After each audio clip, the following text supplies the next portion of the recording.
Hey guys, another video for you, our next lesson. Let's get started. Random variables, finding meaning in randomness. Random variables are everywhere in our world. If you measure a height of people, take 30 people, randomly measure their height. Can any of you predict the mean height? No, you might get lucky and take a guess, but nobody can really predict the mean height of the 30 people that you're about to randomly pick.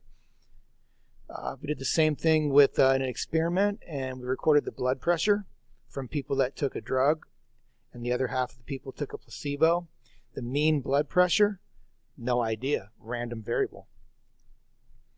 The next game for a quarterback in an NFL game, you might be able to predict based on his stats how many passes he'll complete percentage-wise, but again, you would be taking a shot at it. It's still random from game to game. The next time that a certain swimmer jumps in and swims the 200 medley race, I don't know. You could make a prediction based on their stats, but it's going to be a random variable. Number of students tardy on a given school day, your score on your next stat test, the voter turnout in the next presidential election, number of people killed by drunk drivers tonight, kind of a sad topic. And a little bit of a lighter topic, the amount of cereal that goes into the next box of Captain Crunch. Yeah, even though it might say 16 ounces on the box, there might be 15.98 or 16.1 or 16.23. Still a random variable. As you can see, they're everywhere, so we need to learn a little bit about them in this class. Probability distribution is what that word says up there. And what it is it just basically creates a table, and on the left column it gives you all the outcomes, and on the right column it gives you the probability of each outcome. Here's a simple insurance example. So let's say that a certain life insurance company offers insurance, and if you sign up with this company and you die in the next year, the company will be paying out $10,000 to your family. Let's say that you become disabled in the next year. You will be paid $5,000 by the insurance company. And of course, if neither happens, then the company will pay you nothing. They'll keep the profit. That's what they hope happens as an insurance company, right? Now, based on data of, let's say, a certain gender, a certain age bracket, the chance that this person dies in the next year is small, 0.001. The chance that they become disabled is 0.002. And then these have to add up to 1, so the chance that neither happens is 0.997. So this is what we call a probability distribution. We're going to be doing a couple of these in this unit. But again, it's just all the outcomes that are possible in one column and the probabilities in the other column. These are very useful in many situations in life.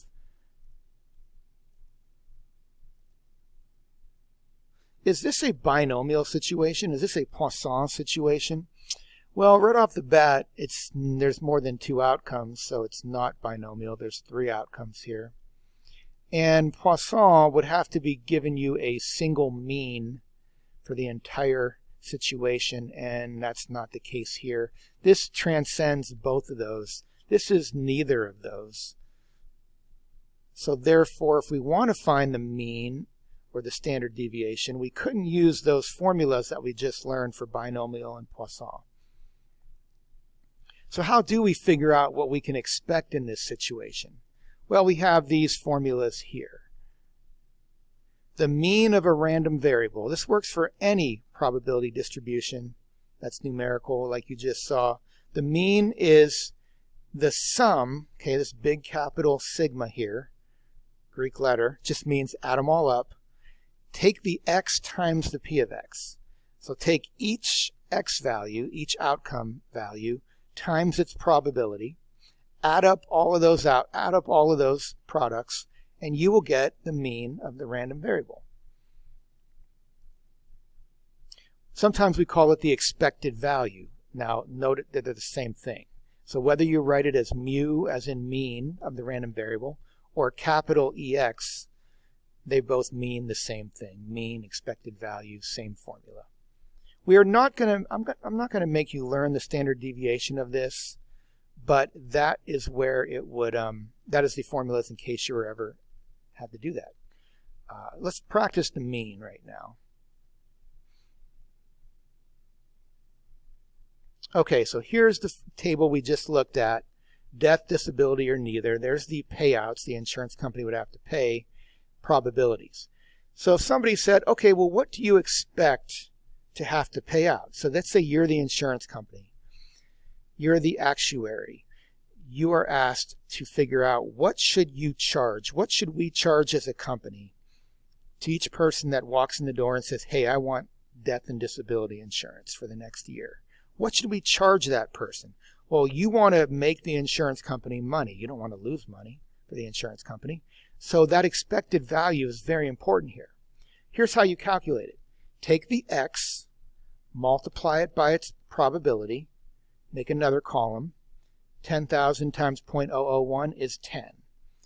Take the next X, go to the next row. 5,000 times 0.002, multiply across, you get 10. Now this is a coincidence that these are both 10. Don't expect to get the same answer over here. This is just a coincidence. Then you go to the third column. Take 0, that's the outcome, no payout, times its probability. Well, that equals 0. This big capital sigma here means add them all up. So this is what we add up. Add these three values up, 20 bucks. What does this mean? Well, this means that when somebody walks in the door and says, please insure me for death or disability for these amounts, you can expect to pay out $20 per person. Now, I know you might be saying, well, wait a second, you're not paying 20, you're paying 10,000, you're paying 5,000, you're paying 0. Well, when you take it all into account, the average, the expected cost per person to the insurance company is $20. So when they insure thousands of people in this policy, they're going to multiply their number of people times 20 bucks. That's their expected payout. In other words, the 10,000s and the 5,000s that you're going to be paying out and the zeros all average to about 20 bucks a person. Therefore, when you're setting the price to what they should pay, you better charge more than 20 bucks a year for the cost of this insurance. Because if you charge less than 20, in the long run, you'll be losing money and going out of business. So maybe we charge them $25 a year. Or if you want to make more money and you think you can get away with it, charge them 50 bucks a year or 40 bucks a year or something. And then you'd be making a little bit more than that. Finally now, you're going to be doing 2 assignments. One is called the copy machine assignment. I'm going to give you just a little bit of help with that. You're supposed to compare 2 machines. Which one is going to be cheaper to buy, machine A or machine B? Which is the cheaper 3-year cost? That's important. If you read it, it talks about a 3-year contract. So make sure you find the 3-year cost. For machine A, it costs $10,000 right off the bat, but it's also 50 bucks a month for unlimited repairs. So you can multiply 50 times 12 per month, but also multiply that by 3 because it's a 3-year span. So machine A is going to be a set cost no matter how many repairs. Machine B, you pay per repair. There is not unlimited repairs. So you pay $10,500 up front, and you pay $200 per repair. Now, you need to multiply 200 times what you can expect for the number of repairs for a year, and then multiply that by 3. The expected repairs you're going to be able to calculate in the table given in the assignment using our new formula for expected value. That should help. See you guys soon. Work hard.